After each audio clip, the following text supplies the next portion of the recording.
Welcome in. What's Right with Nick Wright? Episode 421. As always, this episode is brought to you by our great friends at Boost Mobile. Damonza, good morning. Great to see you.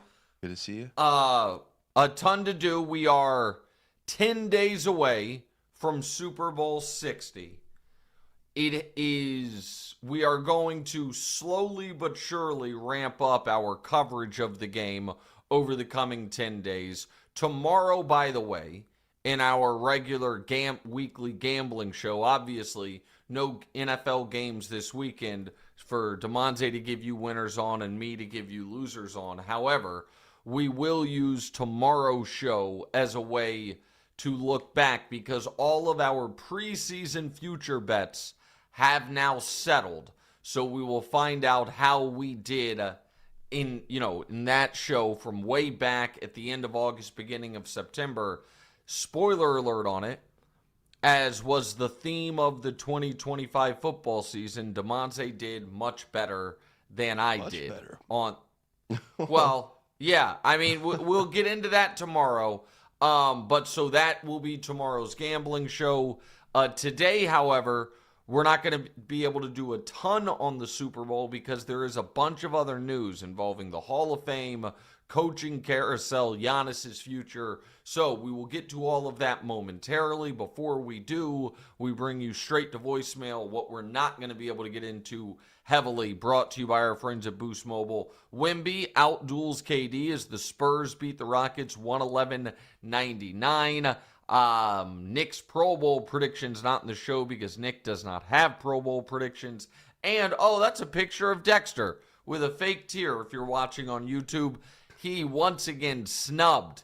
Even though he is AKC certified, purebred, show dog quality, our Portuguese water dog Dexter, he was once again not invited to the Westminster Kennel Club Dog Show. I, however, might spend a good portion of my weekend at Madison Square Garden because there's a great boxing match there Saturday night. Teofimo Lopez and Shakur Stevenson fighting Saturday night that I think I'm going to go to. And then the Westminster Kennel Club Dog Show, which I love every single year and is on Fox, by the way, will be at MSG as well. So that's my weekend. Now let's get to the show. Reminder to everybody, YouTube numbers perking up, which we do greatly appreciate. Subscribe to the show on YouTube, and it really does help us if you subscribe to the show on iTunes or Spotify, or I'm sure there's a third a podcast streaming app that I'm just not familiar with. Wherever you want to listen to it, the audio-only version, that helps us out. All right, Damonza, let's talk Hall of Fame. All right, so the reports came out that Bill Belichick was snubbed from the Hall of Fame. And from the outside looking in, like a newer fan like myself, Belichick isn't getting in. It's a little weird, all of his accomplishments. What do you make of the situation? So, it's really interesting. I didn't know you were going to say that in the offset about a newer fan, but it is a intriguing angle to it because there are people, and you're 27 years old, your age, there are players in the league, your age and younger, that probably have no recollection at all of Spygate. And I do not want, and I am not going to, relitigate the ins and outs of Spygate. I don't think that is a good use of our time. But the reason I bring it up is that is the simplest explanation as to why Bill Belichick was not a first ballot Hall of Famer. And I understand Vahe Gregorian, the columnist for the Kansas City Star, who has a Hall of Fame vote. He wrote a column explaining he was one of the people that did not vote for Belichick, and it had nothing to do with Spygate, with the cheating scandals, that it was simply, here is the way the Hall of Fame works, just so everybody understands.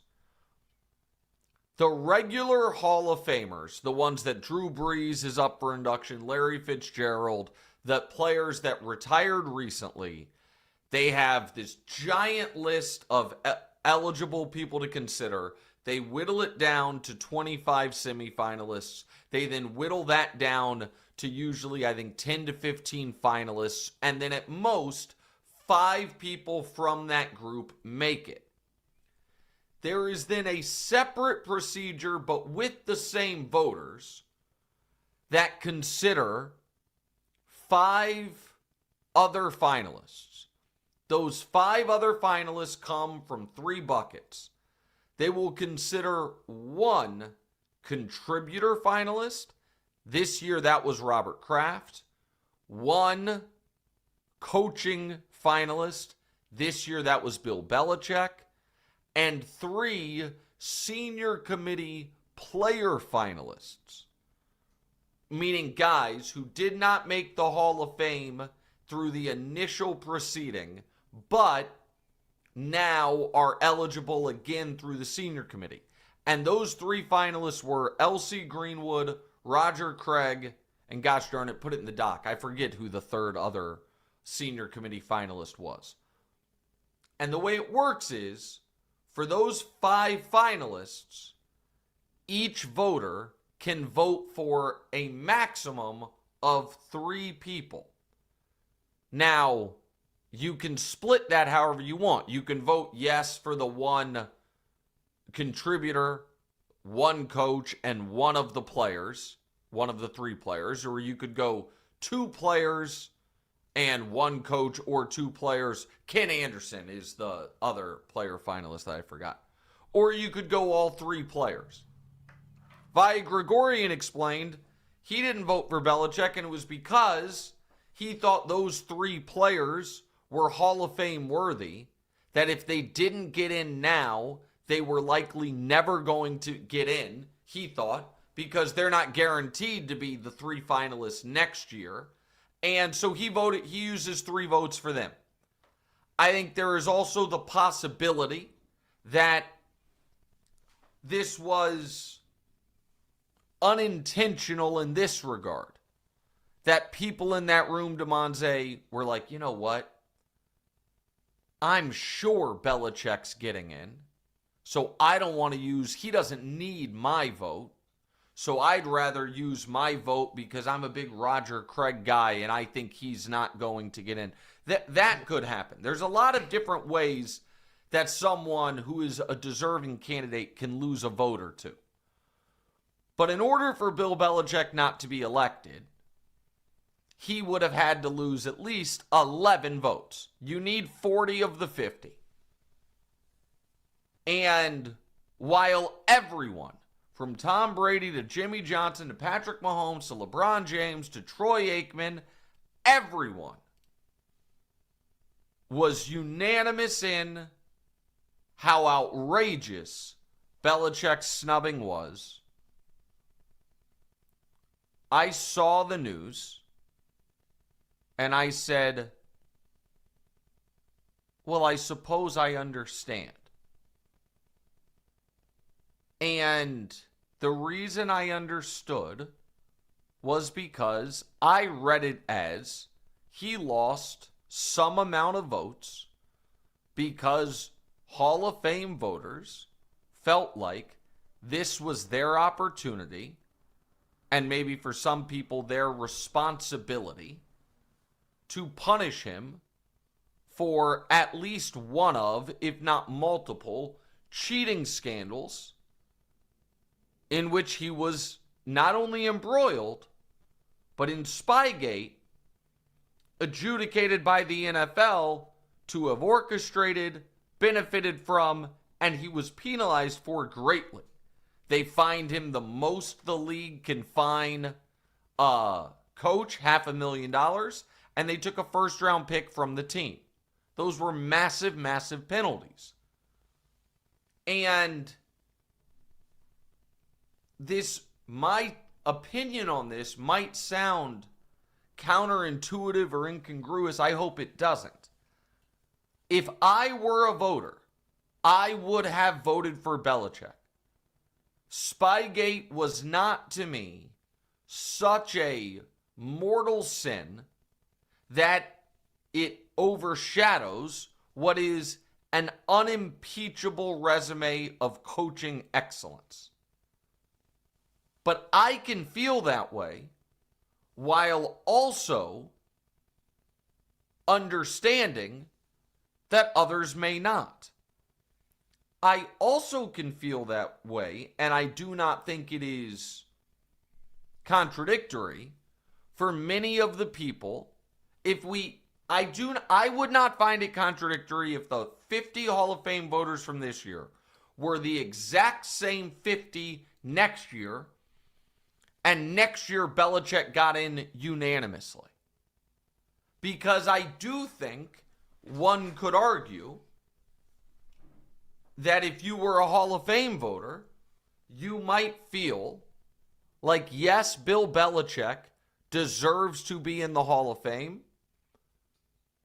but we would like to deny him the minted distinction of first ballot Hall of Famer.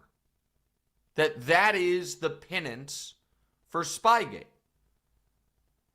And I don't find that outrageous. Now, there is, Damonza, a real knock-on effect of Belichick not getting in this year. Because if people understood and were paying attention to the way I explained the way the current voting process works, each year there is only one coaching candidate that becomes eligible. That will not is eligible, but that gets voted on. So if you are Kyle or Mike Shanahan or Tom Coughlin and you have hopes of being a Hall of Famer, or I guess in theory Mike Tomlin could be eligible next year, but I would imagine they would make him wait because they think he might be coming back to coach. If you are one of those coaches and you assumed Belichick gets in this year, and then next year, maybe I'm the coach who's nominated and I could get in. Well, now that ain't going to happen. Yeah. Because this year, the coaching candidate, Bill Belichick, didn't get in. And next year, the coaching candidate, Belichick will hold that spot, I would think, as the coach that comes up for vote every year until he gets in. So there is a real knock-on effect to it. The other knock-on effect that is what I was getting at when you first mentioned this at the beginning of the show. I do think there is a generation of people, including active players in the league, that didn't know two things about Spygate and are now learning about it. Yeah. That is like, wait, so what happened? And fair or not, that will put a slightly different light on that first half-decade plus of Patriots dominance. And I don't think that's unfair. It happened. That was, and I understand Jimmy Johnson saying we all tried to do it and this, that. Again, I'm not trying to rejudicate Spygate, but the NFL found out the Pats were doing it, told them to stop, and they did not stop. And then even in the 2017, there was a real sketchy, were you guys pretending to film a team documentary and actually filming the Bengals sideline during a Bengals-Bears game before they played you guys? That happened and the league had to step in. The Patriots played with fire. Whether it be Deflategate, which fell at Tom Brady's feet, Spygate, which fell at Belichick's seat, or any of the other things that were more allegations than proven throughout their run. And it is not nearly enough for me to be like, vacate the trophy titles. It's strip them of the banners. I'm not saying that. I'm not even close to saying that. But I understand if a Hall of Fame voter said, this is your penalty. And I don't think it is double jeopardy, nor do I think it is outrageous if the voters at the Hall of Fame said, listen, yes, we understand that this was adjudicated almost 20 years ago, but we haven't ruled on it. We have not had our say on it. And we are therefore, and again, this is the assuming that this was the reason he missed out on enough votes to not get to 40. Some folks said no, the cheating bothers us. Because I don't think there's any other realistic explanation as to why he would miss out on at least 11 of the 50 votes. And I don't. The thought that Go the ahead. other guys should get in, thinking that Belichick was going to be there next year and get this guy in now. It's also, I think, making it a personal thing like that, I just think is the guy first ballot or not? Like in that guy's case, that he's saying that, I wanted this other guy to get in. But in that, I just think that if the guy's first ballot, I don't like that explanation. I don't like the explanation of, I'd rather make this guy wait because this guy might not get another opportunity. Right. Yeah, I mean, again, everyone's entitled to their own process on it. I don't like that explanation. It's bad luck for one of those guys, but with respect to L.C. Greenwood, Roger Craig, and Ken Anderson, if we are simply saying those two guys plus Kraft and Belichick, you can only vote for 3 of them, and the cheating is not factoring in, right, then Belichick must get one of your 3 votes. He must. And then you have to go make a tough decision on the other 2. Now, Damonza, I promoted the idea of this year putting Kraft in, and I think he might get in. And then next year when Gronk comes eligible, either having Gronk and Belichick wait an additional year to when Brady's eligible, or the Hall of Fame, which is going to have to do a lot of, it would appear, because my opinion's in the minority, kind of PR fixing over the next few weeks and months. They could also simply say, hey, we're adjusting a rule, by the way. If you win more than 5 Super Bowls, we are shortening your mandatory wait for Hall of Fame eligibility from 5 years to 4 years. So Tom Brady's eligible next year. And putting Gronk, Brady, and Belichick all in together. My initial idea was, and have the other 3 player spots go to guys who have been multi-time finalists or semifinalists, Adam Vinatieri, Rodney Harrison, Vince Wilfork, and have an all-Patriots class. But at the very least, having Gronk, Brady, and Belichick all go in next year would be sick. Yeah. And I'm all for one-off rule changes that impact one person as a testament to their greatness. Like if they said, hey, new rule, any player with 5 or more Super Bowl rings, you don't have to wait the full 5 years. It's not going to be like, oh my God, so many guys is going to apply to. Nope, Brady. Fair. And it's similar. It's of the same thought process that if Adam Silver came out and be like, by the way, we changed a rule over the summer that in any circumstance where the NBA's all-time leading scorer is an active player, he is an all-star that year. Yeah. And by the way, that would only apply to LeBron right now and next year. Like I think these one-off rule changes can be. Yeah, I mean, because guys are doing effective stuff that hasn't been done before. And you don't have to. And if that rule ever applies to anyone else, it will be because of their unfathomable greatness, and so we'd be fine with it. And so that's where I fall on this. Now I will say this. There are 2 unintended consequences of this Belichick snubbing.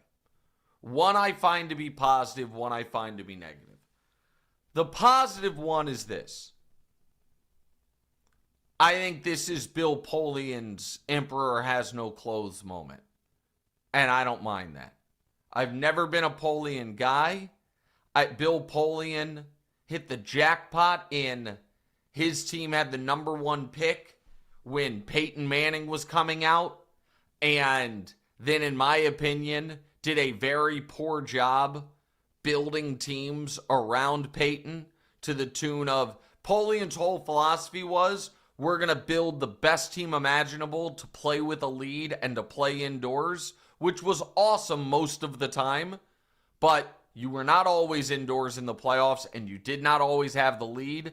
And that, along with Peyton's own shortcomings, is why they didn't win as much. Bill Polian also is patient zero of what I consider to be a near decade-long outrageous Lamar Jackson discourse, because he's the guy who said Lamar should play wide receiver instead of quarterback, which then had a rubber band snapping impact on how Lamar is discussed positively and negatively today.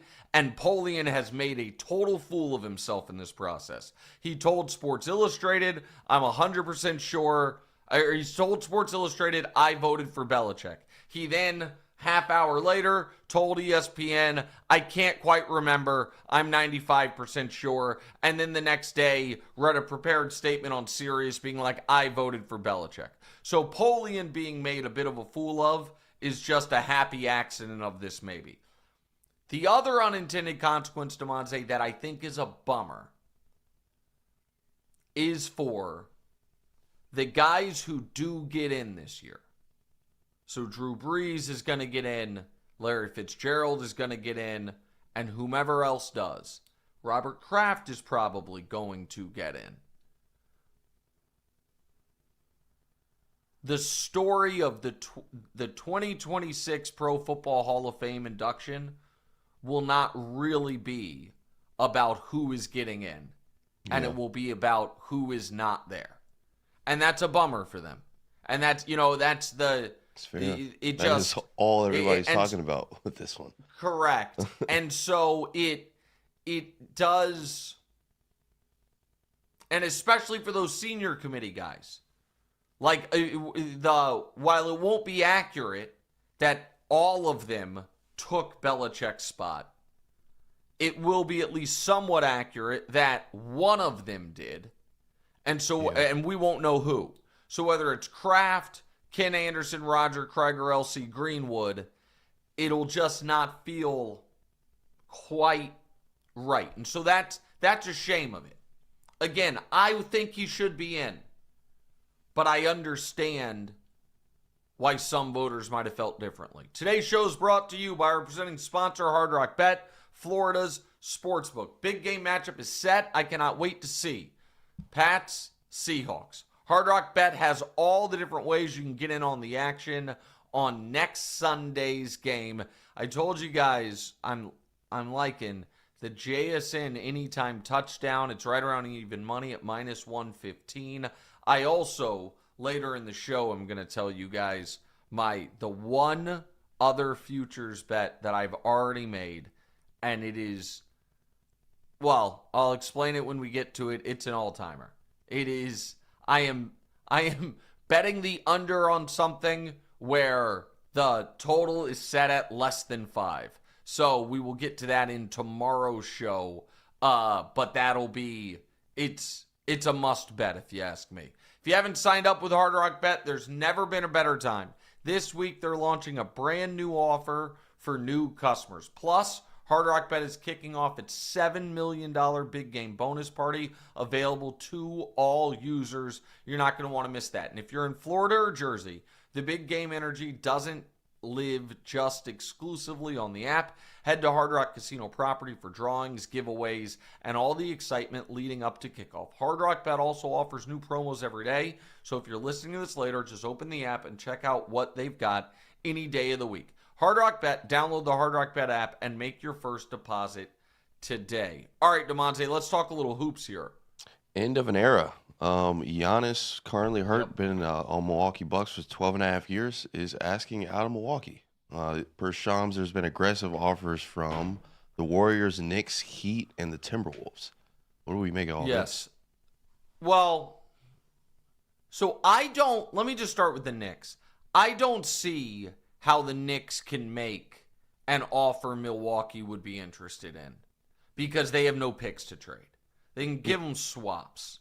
So that's the one that I don't. I understand why Damonza, the Knicks would want to do it, obviously, but Yeah. I don't know why Milwaukee would be interested.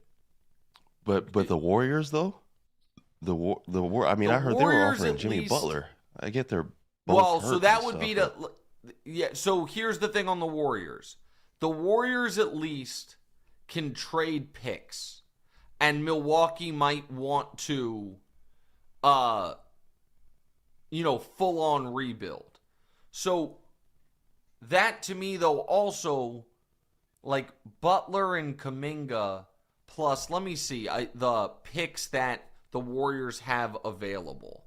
So I think it was multiple firsts, I guess, but yeah. So the Warriors can trade 4 firsts.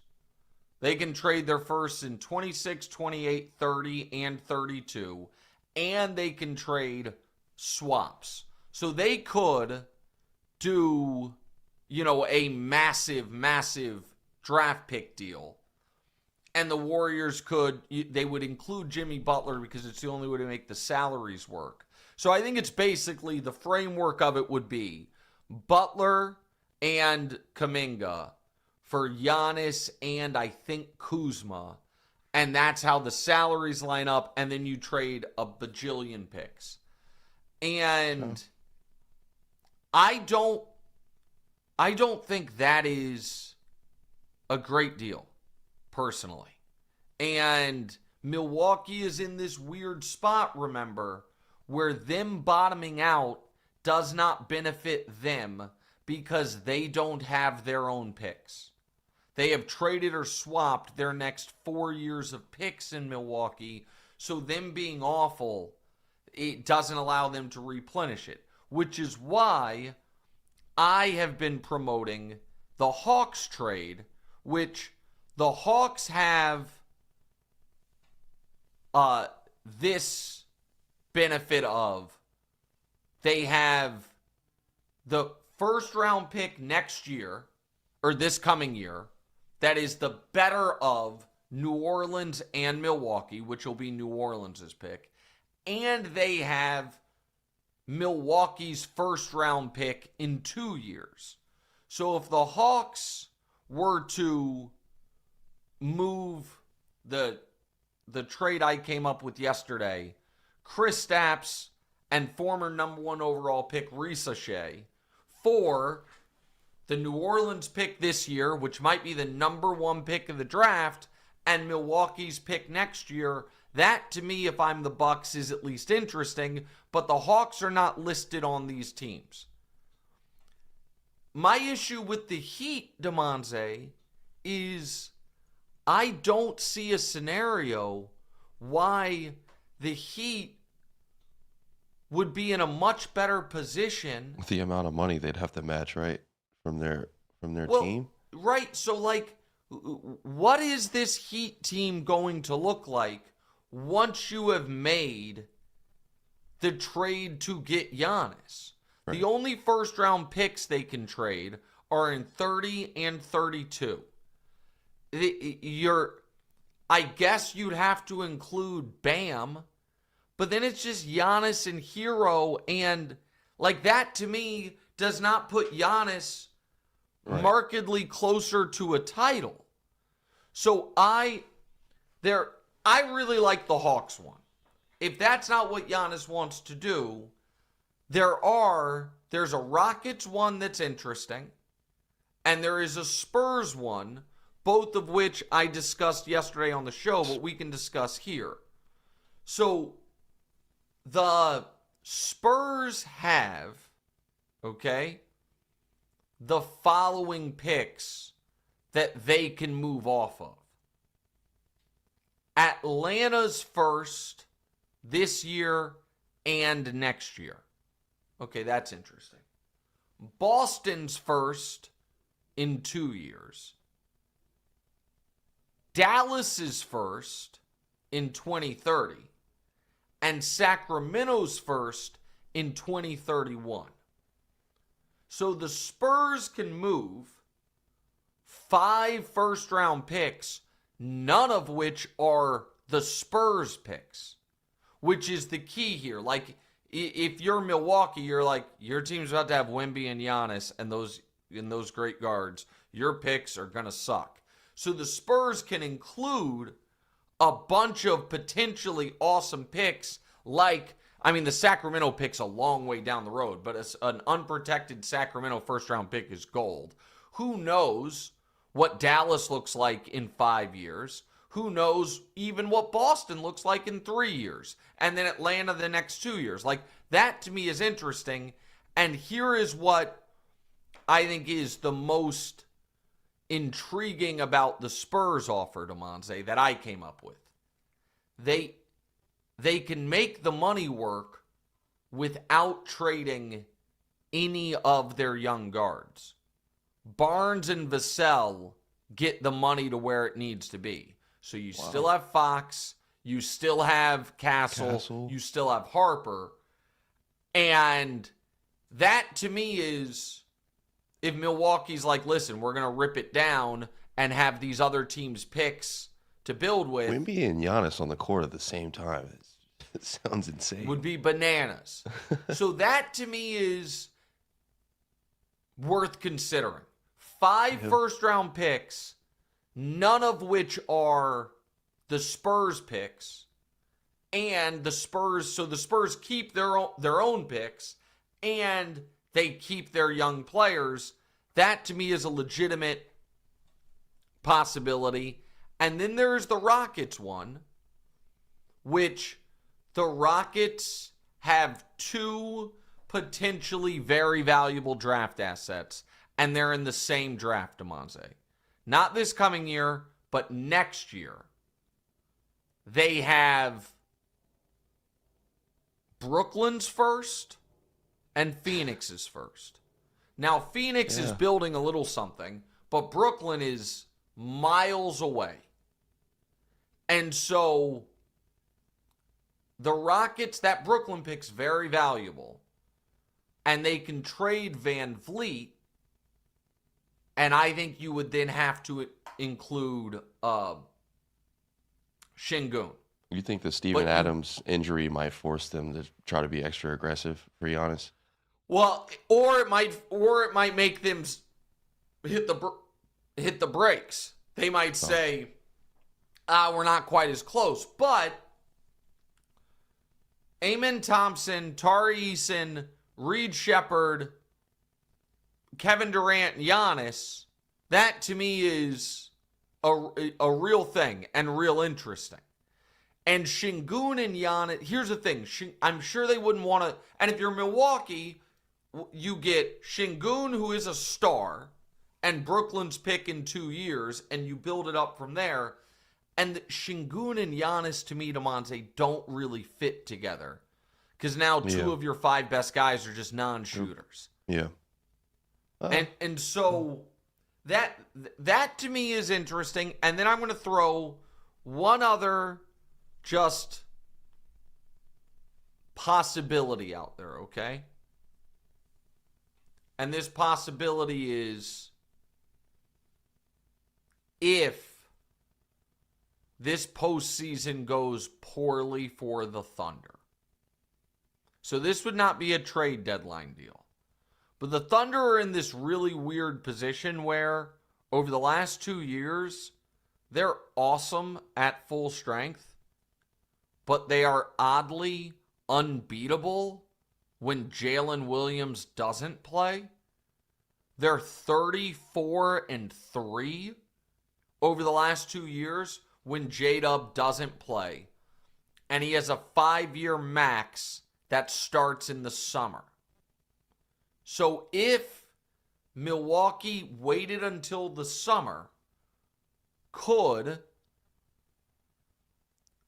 the Thunder put together a package of Jalen Williams at his new max deal plus one other guy be it Isaiah Joe, Aaron Wiggins, Caruso, the other Jalen Williams, whomever. And then they have so many picks. They have the Clippers first-round pick this coming year. The Rockets first-round pick this coming year. They have Philly's first-round pick this coming year. They have in 2027 the Clippers first-round pick. They have the Mavs first-round pick in 2028. They have Denver's first-round pick in 2029, and of course all their own. So the Thunder could. They're not going to do anything now, and they shouldn't. But if this doesn't happen at the deadline, then I would watch OKC pending on how their postseason goes. But those to me are Atlanta, Houston, San Antonio at the deadline are all so much more interesting than any of the four teams that have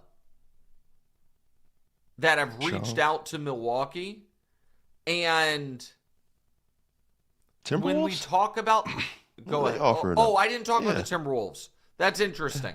So is it Rudy? The Timberwolves problem is he's making a lot. They just don't have the draft picks. And so I don't know how you make it work.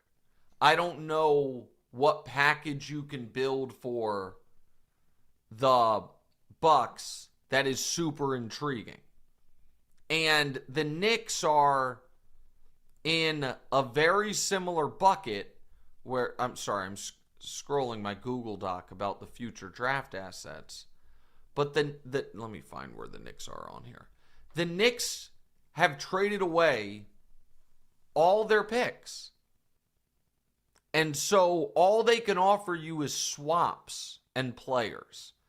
So it would really have to be something close to Giannis for Cat. And that don't make any sense for the Bucks. So I don't know how the Knicks make it happen. Do you expect? And so, sorry. Go ahead. Do you expect the Bucks to send Giannis where he wants, or just to get the most value out of him? I think the Bucks should ask Giannis what his 5 favored destinations are. And say, we will do our very best to send you to one of those 5. But we can't let you. Well, right. We can't let you. And you know what? Send us your 5 favorite. You could do it a couple different ways. But I think if it's send us 5 places and we will work diligently with those 5 teams. But I don't think you can just let him pick. Because if he picks New York, you're just screwed. Right. There's just, and I feel similarly if he picks Golden State. If you're, one of the big keys here is Milwaukee does not own their own picks. So that's the part that I just want to emphasize real quick about Milwaukee and what, tanking and what it means for them before we move on. Here's Milwaukee's situation, okay? This coming year,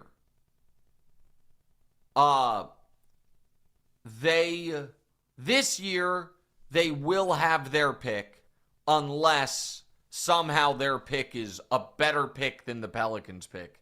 But they'll have, and then they'll get the Pelicans pick. This year, though, they have their pick. In 2027, their pick goes to New Orleans or Atlanta. In 2028, their pick goes to Portland or Washington with somebody else's pick coming to them. In 2029, their pick goes to Portland or Washington. In 2030, Portland has the opportunity to swap picks with them. So 27 No, this year through 2030. But really 2027 because we know New Orleans is going to have a worse pick than Milwaukee this year. After this upcoming draft, if they either don't have their pick at all or they're going to have to swap their pick for a worse one. So just stone bottoming out does not allow them to replenish their assets as quickly. So I'm not certain he gets dealt before the deadline, but if he does, the teams that can make the best trades are Atlanta, the Spurs, and the Rockets. And the Warriors and Knicks, I'm sure. And let me say one other thing, and I don't know where you stand on this, Damonza. I don't think that the Warriors trading Butler and Kuminga, and I know Butler's out, for Giannis guarantees them anything. I don't know that I would look at them as favorites in the West or even favorites to make the conference finals. Just because of the drop-off of not having Jimmy Butler as well, or well, yeah, I mean, Giannis and Curry? I guess I look at it like this. Let's just say Kuminga's a 0 for them. Right. The Warriors with a healthy Jimmy Butler were miles away from contention this year. Is the gap between Giannis and Jimmy Butler so massive, and it's huge, that it takes them from miles away from contention to championship caliber? Right. I don't think so. And you would really be testing the limits of the Steph gravity when you're playing lineups of Draymond and Giannis in crunch time. As great as, and so I don't think that is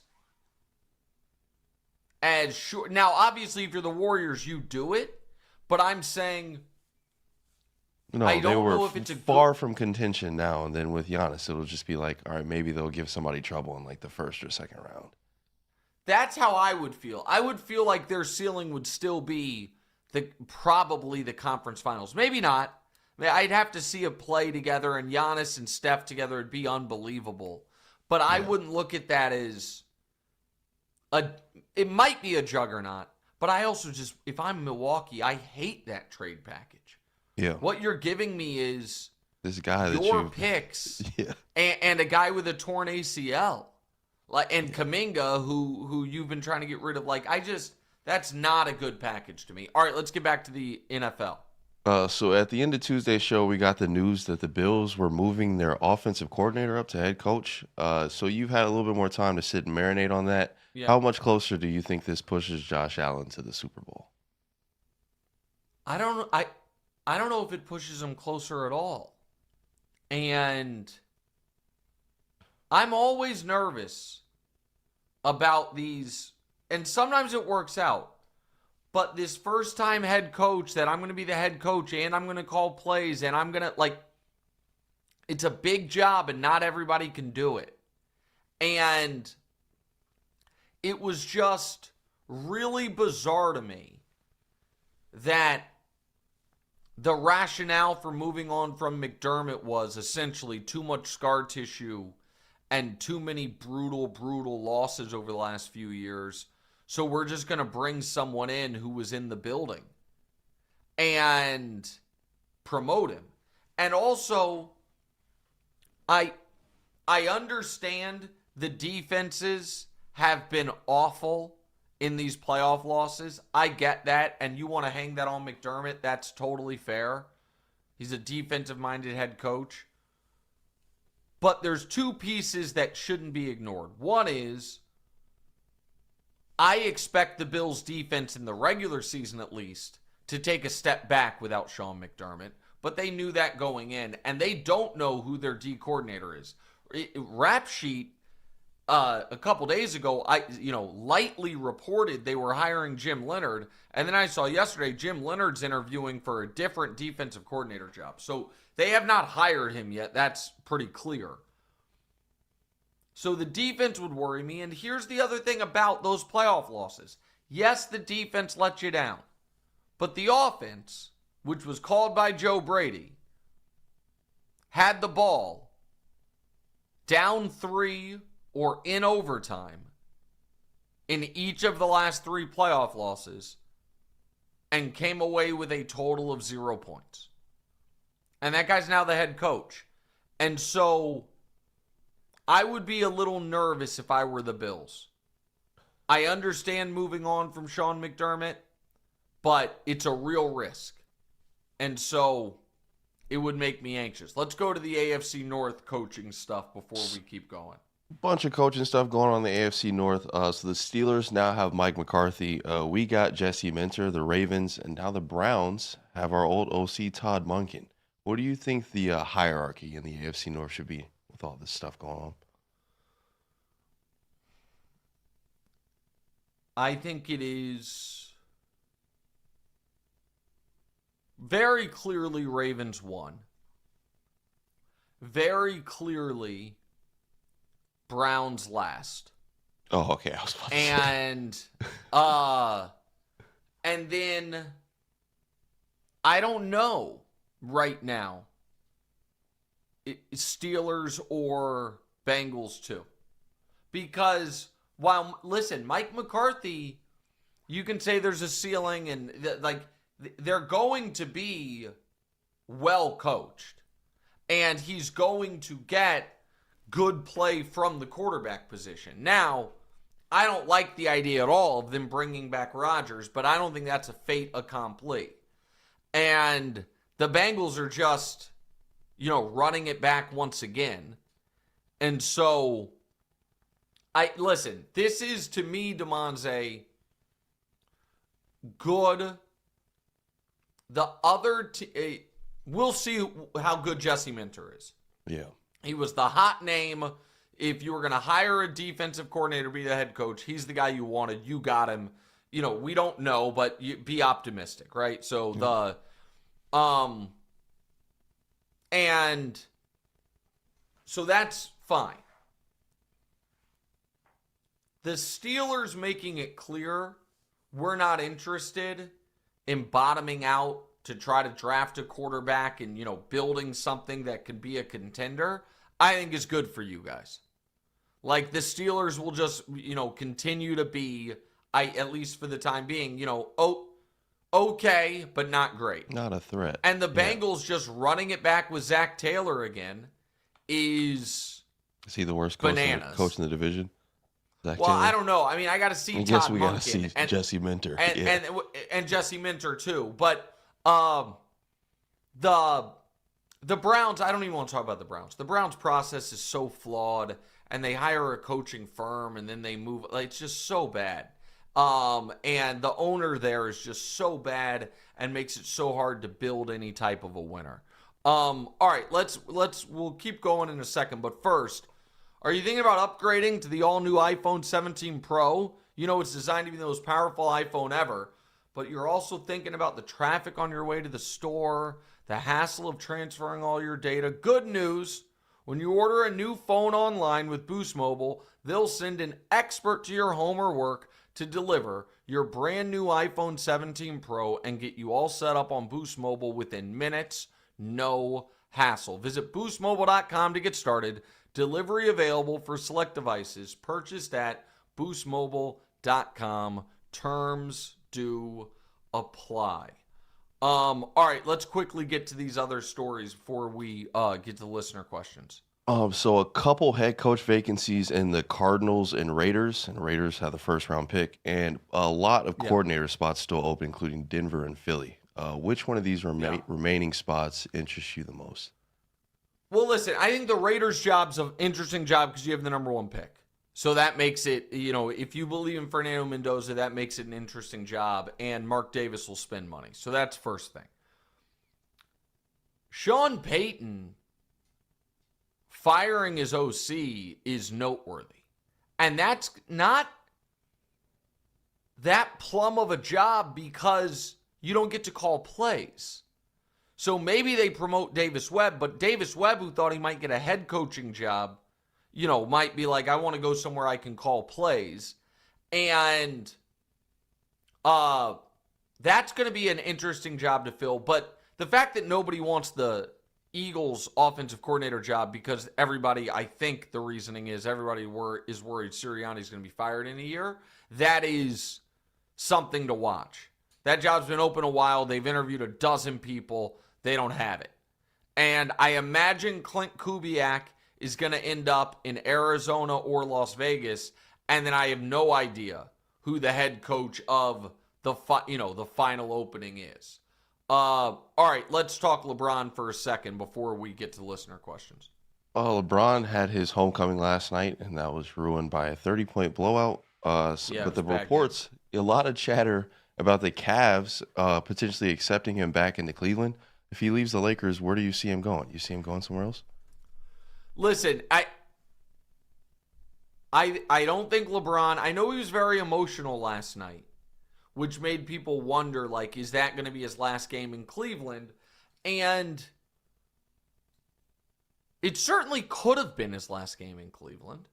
I don't think it's likely. I think he plans to play another year. But when you're in year 23, like and you hate to even put this into the universe, but if LeBron suffered a bad injury this season, where it's like, rehab's, 6 to 9 months, then his career's probably over, right? And so I think he recognized it was on the board that was his last time playing there, and that's why he was as emotional as he was. But I don't think this is going to be his last year. And the Cavs, at one point seemed to publicly be like, no, we're building this. We're good. We don't need Bron back. Because they won 50 games 3 years ago and then got clipped in round one. And then the next year they won 48 games and got gentlemen swept in round two. And then last year they won 64 games and they got gentlemen swept in round three. And this year they're good, but disappointing. 29-20. If LeBron plays another year and it's not with the Lakers, and I would imagine right now my money would be on he's going to play another year, and my money would be on it's not going to be with the Lakers. It's just no insight, just my gut. I think there's only two real options, and I think it's the Cavs or the Knicks. Two teams that thought going into last year and going into this year, we have a championship caliber team, and are now realizing, no, we don't. And say what you want, and listen, Bron was not good last night, but he is still pretty easily one of the 20 best players in the league and can greatly impact winning in a lot of ways, particularly if he's on a team like Cleveland or New York that certainly is a better fit for him than the Lakers is presently constituted.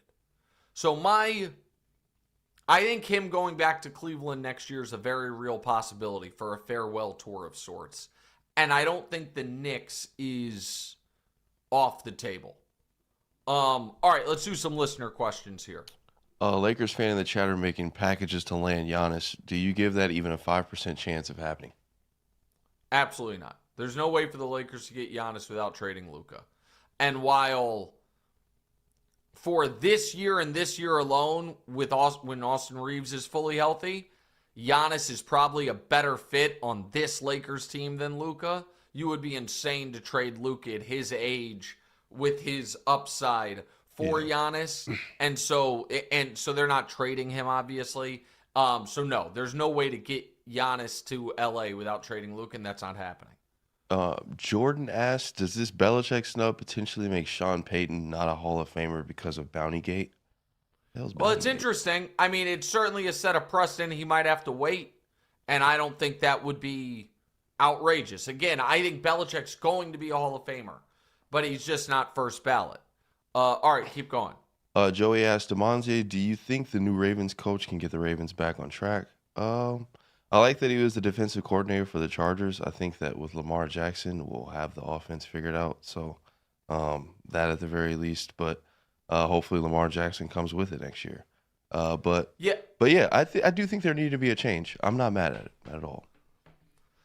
Yeah, it was. I think it can be true that John Harbaugh's a good coach, and also true the Ravens needed a change. And Yeah. I think moving on from Harbaugh was good for the team's long-term future with Lamar. Yeah. All right, reminder to everybody, like, rate, subscribe, review to the show. It helps us out a ton.